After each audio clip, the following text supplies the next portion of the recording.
Prison as a vow of fidelity and obedience, meaning that you expect nothing of yourself. I expect nothing of myself. So that means I'm not going to be loyal to myself. I'm not going to obey myself. I'm only going to vow to obey the prison because that's what I understand. Because if you have to go back and forth, that means you don't even respect your own standards, meaning also that you haven't set standards. Um, if you take the time to think about what is important to you and the standards and the boundaries that you need to set, you would be less likely to keep going back and forth. I'm not saying you wouldn't go back one or two times, but you wouldn't keep going back and forth. There are people, there are people who have gone to prison just once in their life and have never returned. They have never returned. So they are doing something. They have adopted a mentality or an understanding about prison is not the place that I want to be. It is not the plan that I had for myself. Yeah, whether or not I had enough plans, it doesn't matter. I definitely did not have a plan to go to prison. No one ever thinks that they're going to go to prison. They think that if they commit this act, that it's an act, and people do understand consequences, but they never equate the consequences or consider prison as part of that consequence. That's why you have a lot of these young teenagers who are being tried for murder, tried for all different types of crimes, are shocked when the judge sentences them to 20 years, 25 years, 30, life. They're shocked. And I'm thinking to myself, now you know you killed somebody, right? Why would you be shocked that you are going to jail, right? Or you going to prison? That's why in the interrogation room, you have these teenagers and the parents come in and try to get them to tell the truth, and then they tell the truth, and then they say to the parent, "Okay, can you take me home now? Can we go home now?" You're not going home. You're being arrested. You're being arrested. You're going to be fingerprinted. You're going to jail, things like that.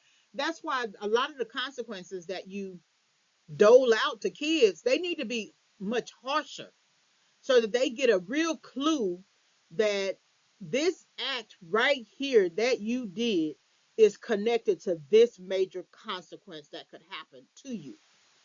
Now, a lot of times you see this in juvenile and youth crimes, and they go in and they go to juvenile, and you're hoping against hope that when they come out, they won't do it again. They just do it again. Maybe the consequence wasn't hard enough. I also think that people get used to punishment. That punishment doesn't mean anything. It can be harsh punishment. It can be a beating, and people get up, feel like they survived it, uh, let out a big sigh, and then they wait for the next go round, whatever that is, right? It's kind of like a boxer ring. It's kind of like you waiting for the next um, opportunity, opportunity to be able to show your might or something like that. Well, prison as a vow of fidelity and obedience is just people fighting for prison more than they are fighting for themselves. They're fighting for prison. The prison has been the most reliable caregiver in that person's life, in that person who goes back and forth.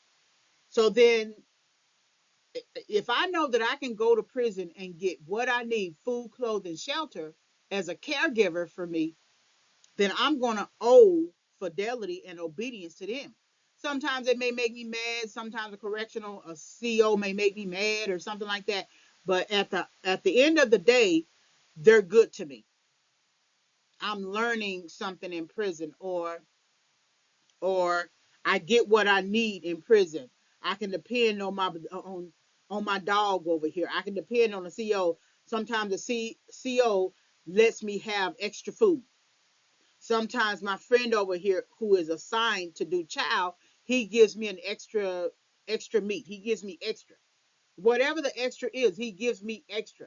So then they're being loyal to me, then I'm going to be loyal to them. And that's how people see um, their role with the prison, that it's part of this fidelity that they need to have towards the prison system that is really tearing them down. It's not actually building them up. They're not really learning anything. All they're learning is to obey within that system. They're not learning how to obey outside of the system. And if they learn how to obey outside of the system, they may fare better, because the CO just becomes a police officer. The wardens uh, just become the supervisor on the job. The friends within the jail or the prison just become co-workers or family members or whatever. That the system that they're trying to have fidelity and obedience to is the same system that they can have fidelity and obedience to in freedom. You should expect something of yourself. You should expect something of yourself, that you have a right to live freely, that you have a right to advocate for yourself. You have a right to set boundaries with people. You have a right to believe in yourself, to take a class, to think about your business, to not go back. You have a right to that. But if you take your obedience and move it to a prison system, you will always live in obedience to it, and not in obedience to you, or obedience to God, or obedience to a boss, which would actually change the compliance, right? And so people are willing to obey, but within the wrong system.